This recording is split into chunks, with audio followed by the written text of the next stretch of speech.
হিন্দু ধর্মাবলম্বীদের সবচেয়ে বড় ধর্মীয় উৎসব জন্মাষ্টমী উপলক্ষে হিন্দু সম্প্রদায়ের প্রিয় ভাই বোনদের সঙ্গে বিএনপি আয়োজিত আজকের এই শুভেচ্ছা বিনিময় অনুষ্ঠানের সম্মানিত সভাপতি জনাব মির্জা ফখরুল ইসলাম আলমগীর, মঞ্চে উপস্থিত সম্মানিত স্থায়ী কমিটির নেতৃবৃন্দ, উপস্থিত অন্যান্য নেতৃবৃন্দ, আমার সামনে উপস্থিত হিন্দু সম্প্রদায়ের প্রতিনিধিবৃন্দ এবং উপস্থিত সম্মানিত উপস্থিতিবৃন্দ, আমার শুভেচ্ছা গ্রহণ করুন। আপনাদের মাধ্যমে আমি বাংলাদেশ সহ বিশ্বের সকল হিন্দু ধর্মাবলম্বী ভাই ও বোনদের আরও একবার জন্মাষ্টমীর শুভেচ্ছা জানাই। প্রিয় উপস্থিতিবৃন্দ, জন্মাষ্টমী উপলক্ষে আয়োজিত এই অনুষ্ঠানে আমি জুলাইয়ের রক্তাক্ত গণ অভ্যুত্থানে কিছু মানুষকে স্মরণ করতে চাই।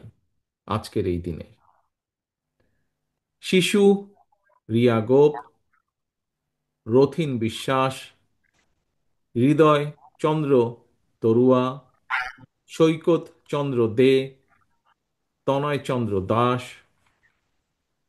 রিপন চন্দ্র শীল, রুদ্র সেন, দীপ্ত দে এবং শুভশীলের আত্মত্যাগকে শ্রদ্ধার সঙ্গে আমি স্মরণ করছি আজ।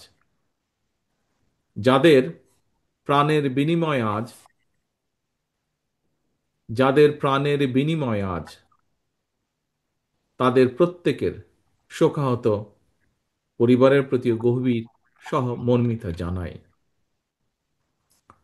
সম্মানিত উপস্থিতি, আমি যতটুকু জানি, হিন্দু ধর্মীয় শাস্ত্র মতে কৃষ্ণ পক্ষের অষ্টমী তিথিতে জন্ম নিয়েছিলেন হিন্দু ধর্মের প্রবর্তক শ্রীকৃষ্ণ। শ্রীকৃষ্ণের আবির্ভাবের পর ধ্বংস হয় খুনি স্বৈরাচারী রাজা কংস। প্রিয় ভাই বোনেরা, গত এক দশকেরও বেশি সময় ধরে বাংলাদেশের জনগণও কংসরূপী এক ফ্যাসিস্টের দুঃশাসন, অত্যাচার, নির্যাতন দেখেছে। জুলাইয়ের গণ অভ্যুত্থানে হাজারো শহীদদের আত্মত্যাগের মধ্য দিয়ে কংসরূপী ফ্যাসিস্টের কবল থেকে এই বাংলাদেশ এবং বাংলাদেশের গণতান্ত্রিকামী মানুষ মুক্ত হয়েছে। এই স্বৈরাচারের পতনের পর দেশে এখন গণতন্ত্রকে প্রাতিষ্ঠানিক রূপ দেবার যাত্রা শুরু হয়েছে। জনগণের প্রত্যক্ষ ভোটে নির্বাচিত জনপ্রতিনিধিদের দ্বারা জনগণের প্রতি দায়বদ্ধ সংসদ এবং সরকার গঠন না হওয়া পর্যন্ত গণতন্ত্র উত্তরণের যাত্রাপথ কিন্তু ঝুঁকিমুক্ত নয়। প্রিয় ভাই বোনেরা, বর্তমানে ফ্যাসিবাদ মুক্ত বাংলাদেশে রাষ্ট্র এবং রাজনীতিতে জনগণের অধিকার প্রতিষ্ঠার লক্ষ্যে অন্তর্বর্তীকালীন সরকার আগামী ফেব্রুয়ারি মাসে জাতীয় নির্বাচন অনুষ্ঠানের সম্ভাব্য সময় নির্ধারণ করেছে। কিন্তু আমরা খেয়াল করে দেখছি আজকের এই অনুষ্ঠানে কিছু কিছু বক্তা তাদের বক্তব্যেও বলেছেন একটি বিষয়। কি সেই বিষয়টি?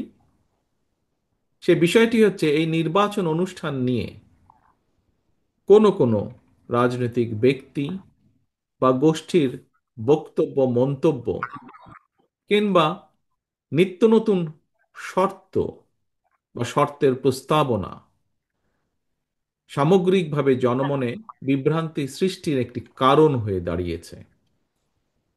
প্রিয় ভাই বোনেরা, আপনাদের নিশ্চয়ই মনে আছে অবাধ, সুষ্ঠু এবং নিরপেক্ষ নির্বাচনে ভোট দেবার সুযোগ পেলে জনগণ বিএনপিকে রাষ্ট্র পরিচালনার দায়িত্ব দিতে পারে এই ভয়ে পলাতক স্বৈরাচার বিএনপির বিজয় ঠেকাও এর মতন অন্তর্ঘাতী অপরাজনীতি চালু করেছিল। দেশের নির্বাচনী ব্যবস্থাকেও গত 16 বছর 17 বছর ধ্বংস করে দিয়েছিল। সেটি লোকাল ইলেকশন থেকে শুরু করে জাতীয় নির্বাচন থেকে শুরু করে প্রায় প্রত্যেকটি জায়গায় একই অবস্থা হয়েছিল। তবে আশ্চর্যের বিষয় হলো, স্বৈরাচার মুক্ত বাংলাদেশে এবার ক্ষমতাসীন সরকার নয়, বরং ফ্যাসিবাদ বিরোধী আন্দোলনের রাজপথের সহযোদ্ধা কতিপয় রাজনৈতিক ব্যক্তি এবং গোষ্ঠীর আচরণেও সেই পলাতক স্বৈরাচারের সরকারের মতন বিএনপির বিজয়ে ঠেকাও প্রবণতা লক্ষ্য করা যাচ্ছে। বিএনপির বিজয় ঠেকানোর অপরাজনীতি করতে গিয়ে বিতাড়িত ফ্যাসিবাদী সরকার দেশকে একটি তাবেদারি রাষ্ট্রে, একটি বিশাল বড় জেলখানায় পরিণত করেছিল। বর্তমানে ফ্যাসিবাদ মুক্ত বাংলাদেশেও যারা মনে করছেন নির্বাচন দিলে জনগণ ভোট দিয়ে বিএনপিকে সরকার গঠনে সহায়তা করবে, যারা এই চিন্তা থেকে বিএনপির বিজয় ঠেকানোর জন্য নানা রকম অপকৌশলের বা শর্তের বেড়াজালের আশ্রয় নিচ্ছেন, তাদের দৃষ্টি আকর্ষণ করে বলতে চাই, রাজনীতিকে রাজনীতি দিয়েই মোকাবেলা করুন। জনগণের শক্তির উপরে আস্থা এবং বিশ্বাস রাখুন। বিএনপির বিজয় যদি জনগণ দিয়েই থাকে, সেই বিজয় ঠেকাতে গিয়ে জনগণের রায় প্রদানের পথ রুদ্ধ করবেন না। প্রিয় ভাই বোনেরা, বাংলাদেশে জাতীয় নির্বাচনে পিআর পদ্ধতি নিয়ে অনেকেই অনেক কথা বলেছেন। আমিও এর আগে সংক্ষেপে কিছু কথা তুলে ধরেছি।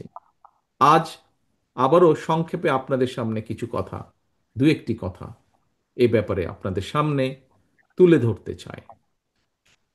প্রিয় সম্মানিত উপস্থিতিবৃন্দ, আমরা জানি বিশ্বের অনেক দেশেই হয়তো নির্বাচনে পিআর পদ্ধতি রয়েছে, তবে বাংলাদেশের আর্থ সামাজিক ভৌগোলিক রাজনৈতিক পরিস্থিতিতে পিআর পদ্ধতিতে নির্বাচনের জন্য এখনো উপযোগী নয় বলেই আমরা কম বেশি মনে করি। কাকে কিংবা কোনো ব্যক্তিকে কাকে কিংবা কোন ব্যক্তিকে ভোট দিয়ে নিজেদের প্রতিনিধি হিসাবে নির্বাচিত করে সংসদে পাঠানো হচ্ছে, অবশ্যই জনগণের সেটি জানার অধিকার রয়েছে। কিন্তু প্রস্তাবিত যে পিআর পদ্ধতি, এই পিআর পদ্ধতিতে কোন ব্যক্তিকে নির্বাচিত করা হচ্ছে, জনগণের সেটি জানার পরিষ্কার কোনো সুযোগ নেই। যে কারণে রাজনৈতিক দল বা ব্যক্তি বা যে কোনো রাজনৈতিক দল বা ব্যক্তি জাতীয় সংসদে কিংবা সরকারে প্রতিনিধিত্ব করতে চাইলে অবশ্যই তাদেরকে জনগণের মুখোমুখি হয়ে জনগণের আস্থা বিশ্বাস অর্জনের মাধ্যমে জনগণের রায় অর্জন করা জরুরি। প্রিয় উপস্থিতি, পিআর পদ্ধতি এবং আরো দু একটি ইস্যুতে গণতান্ত্রিক রাজনৈতিক দলগুলোর মধ্যে কিছুটা ভিন্ন মত রয়েছে। এই ধরনের ভিন্ন মত গণতান্ত্রিক বিশ্বে স্বীকৃত, এটি গণতন্ত্রের সৌন্দর্য। তবে বাস্তবতার নিরিখে প্রতিটি ইস্যুই সময়ের সাথে সাথে সুন্দরভাবে সমাধান হয়ে যাবে বা সমাধান করা যাবে বলে আমি বিশ্বাস করি, ইনশাল্লাহ। যার যারা আসন্ন নির্বাচনকে সামনে রেখে পরিস্থিতি ঘোলেটে করার অপচেষ্টা করছেন, এর মাধ্যমে আপনারা হয়তো নিজেদের অজান্তেই গণতন্ত্রের উত্তরণের পথকে বাধাগ্রস্ত করে তুলছেন। একই সাথে পতিত পরাজিত পলাতক স্বৈরাচার পুনর্বাসনের পথও হয়তোবা সুগম হচ্ছে, যদি আমরা গণতন্ত্র উত্তরণের পথে শর্তের পর শর্ত আরোপ করতে থাকি। প্রিয় উপস্থিতিবৃন্দ, সম্মানিত ভাই ও বোনেরা, গণতান্ত্রিক আন্দোলনের সহযোদ্ধাদের প্রতি আমার বিনীত আহ্বান। গণতান্ত্রিক রাজনৈতিক দলগুলোর নিজেদের মধ্যেকার বিরোধ এমন পর্যায়ে নেওয়া উচিত হবে না যেই বিরোধকে পুঁজি করে পরাজিত ফ্যাসিবাদ নিজেদের অপকর্মগুলোকে জাস্টিফাই করার সুযোগ নিতে পারে। আমি মনে করি, আমরা মনে করি, প্রতিটি ইস্যুতে প্রত্যেকটি রাজনৈতিক দলের ঐক্যমত হতেই হবে, এটি এমন কোনো জরুরি নয়। তবে অবশ্যই অবশ্যই স্বৈরাচার, পলাতক স্বৈরাচার বা ফ্যাসিবাদের যে পলাতক স্বৈরাচার বা যে পলাতক ফ্যাসিবাদ, তাদের পুনর্বাসন ঠেকানো কিংবা দেশকে তাবেদার মুক্ত রাখার মতন স্বাধীনতা, সার্বভৌমত্ব এবং জাতীয় স্বার্থ সংশ্লিষ্ট ইস্যুগুলোতে অবশ্যই ঐক্যমত এবং ঐক্যবদ্ধ থাকা অত্যন্ত জরুরি। প্রিয় হিন্দু ধর্মাবলম্বী ভাই ও বোনেরা, এবার আমি বিশেষ করি আপনাদের উদ্দেশ্যে আপনাদের উদ্দেশ্যে দু একটি কথা সংক্ষেপে তুলে ধরতে চাই। প্রিয় ভাই বোনেরা, আপনাদের ধর্মীয় পরিচয়কে কেউ যাতে নিজেদের হীন দলীয় রাজনৈতিক স্বার্থে ব্যবহার করতে না পারে, সে ব্যাপারে আপনাদের সকলকে আমি সতর্ক থাকার বিনীত আহ্বান জানাই। আমরা দেখেছি অতীতে বিভিন্ন সময় দেশে, আমরা অতীতে দেখেছি বিভিন্ন সময় দেশে যারা নিজেদেরকে সংখ্যালঘু সম্প্রদায় হিসাবে বিবেচনা করেন, সেই সম্প্রদায়ের উপর কিংবা তাদের ধর্মীয় স্থাপনা অথবা বাসা বাড়িতে হামলার ঘটনা ঘটেছে। এবং এই ঘটনাগুলোকে যদি আমরা পর্যালোচনা করে দেখি, তবে দেখব দু একটি ব্যতিক্রম ছাড়া অধিকাংশ হামলার ঘটনা কোনো ধর্মীয় কারণে হয়নি। বরং আমরা দেখেছি প্রতিটি ঘটনা নিবিড়ভাবে তদন্ত করলে দেখা যাবে অধিকাংশ হামলার ঘটনার নেপথ্য ছিল অসৎ রাজনৈতিক উদ্দেশ্য অথবা অবৈধ লোভ লাভের আশা। প্রিয় ভাই বোনেরা, যে কারণেই হোক না কেন ঘটনাগুলো, কোনো কারণেই যাতে করে কারো ওপর কোনো হামলা কিংবা অবিচার না হয়, সেটি নিশ্চিত করা রাষ্ট্র এবং সরকারের দায়িত্ব। প্রিয় ভাই বোনেরা, এই বাংলাদেশ কোনো ব্যক্তি, গোষ্ঠী কিংবা দলের নয়। এই বাংলাদেশ আপনার, আমার, আপনাদের, আমাদের সবার।